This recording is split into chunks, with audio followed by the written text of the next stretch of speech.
নমস্কাৰ দিনটোৰ বহুকেইটা গুৰুত্বপূৰ্ণ খবৰৰ সৈতে মই জনাৰ্দন বৰা আৰু আপোনালোকে চাই আছে জেডি নিউজ। আজিৰ আমাৰ প্ৰথমটো খবৰেই হৈছে এটা বহুতেই বেছি গুৰুত্বপূৰ্ণ খবৰ, কিয়নো সাৱধান ৰাজ্যবাসী, এইবাৰ বৰষুণে ভংগ কৰিছে সৰ্বকালৰ অভিলেখ। ভাৰতৰ বিভিন্ন প্ৰান্তত বিশেষকৈ অসমত 108% পৰ্যন্ত হ'ব এবাৰ বৰষুণ। আগন্তুক 3 মাহলৈ সাৱধান হৈ যাওক, কাৰণ আপুনি সন্মুখীন হ'ব পাৰে ভয়ংকৰ বিপদৰ। এই সন্দৰ্ভত বতৰ বিজ্ঞান কেন্দ্ৰই জাৰি কৰিছে এতিয়া সতৰ্কবাণী।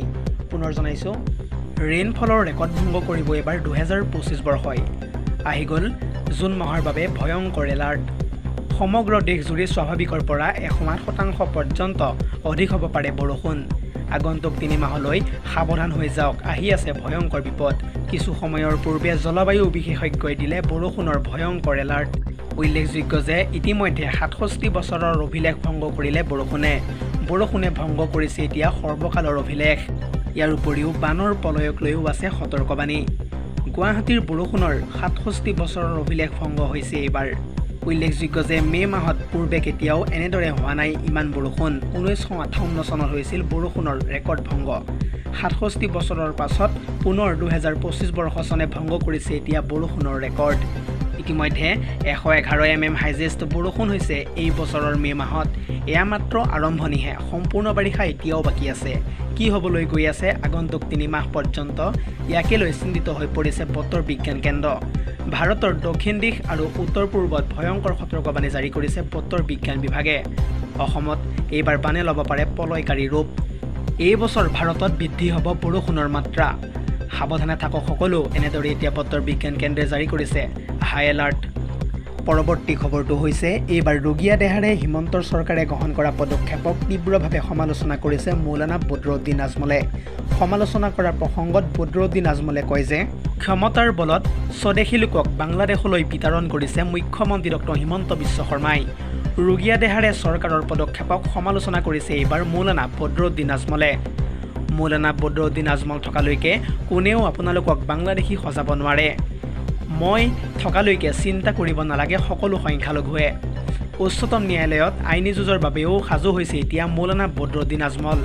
সকলোকে নথিপত্ৰ সাজু কৰি ৰাখিবলৈ সম্পূৰ্ণৰূপে আহ্বান জনালে এইবাৰ আজমলে। মানৱীয়তা পাহৰি নীতি নিয়ম ভংগ কৰি বাংলাদেশলৈ পঠিয়াইছে এতিয়া চৰকাৰে। ৰুগীয়া দেহাৰে এনেদৰে এতিয়া চৰকাৰে গ্ৰহণ কৰা পদক্ষেপক তীব্ৰভাৱে সমালোচনা কৰিছে মৌলানা বদৰুদ্দিন আজমলে। পৰৱৰ্তী খবৰটো হৈছে, সাংসদ ৰকিবুল হুছেইনেও মৌলানা বদৰুদ্দিনৰ পিছতেই বাংলাদেশী বিতৰণৰ নামত বিজেপি চৰকাৰক কটাক্ষ কৰা পৰিলক্ষিত হৈছে।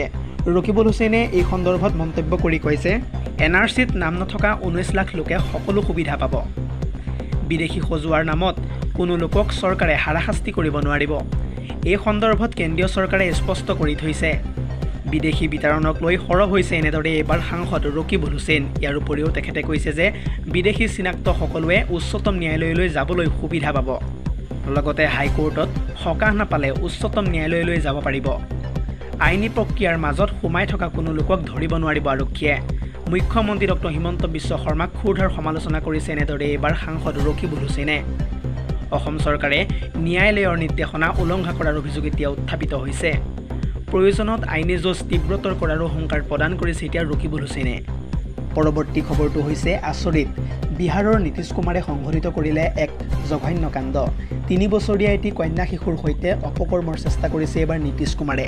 পুনৰ জনাইছোঁ, পুনৰ জঘন্য কাণ্ডই জোকাৰি গ'ল এইবাৰ গুৱাহাটী মহানগৰী। 3 বছৰীয়া কণমানিৰ সৈতে জঘন্য কাণ্ডৰ অপচেষ্টা কৰিছে এইবাৰ নীতিশ কুমাৰে। মাতৃয়ে নীতিশৰ সৈতে থৈ গৈছিল কণমানিটোক। ঘৰত কোনো নথকাৰ সুযোগত নীতিশ কুমাৰে কৰিছিল অপকৰ্ম। এটা মিঠাই কাৰখানাত কৰ্মৰত আছিল নীতিশ কুমাৰ। আৰু এই ঘটনাৰ সন্দৰ্ভত গড়চুক আৰক্ষীয়ে ইতিমধ্যে গ্ৰেপ্তাৰ কৰিছে লম্পট নীতিশ কুমাৰক। পৰৱৰ্তী খবৰটো হৈছে, এইবাৰ বিপদত পৰিছে শৃংখল চলিহাৰ লগতে ভিক্টৰ দাসো। গ্ৰেপ্তাৰ হ'ব পাৰে শৃংখল চলিহাৰ লগতে ভিক্টৰ দাস, কিয়নো শৃংখল চলিহাই ধুবুৰী জিলাত খিলঞ্জীয়া নাই বুলি কৰিছিল মন্তব্য। আৰু এই মন্তব্যৰ পিছতেই জাঙুৰ খাই উঠিছে এতিয়া কেইবাটাও সংগঠন।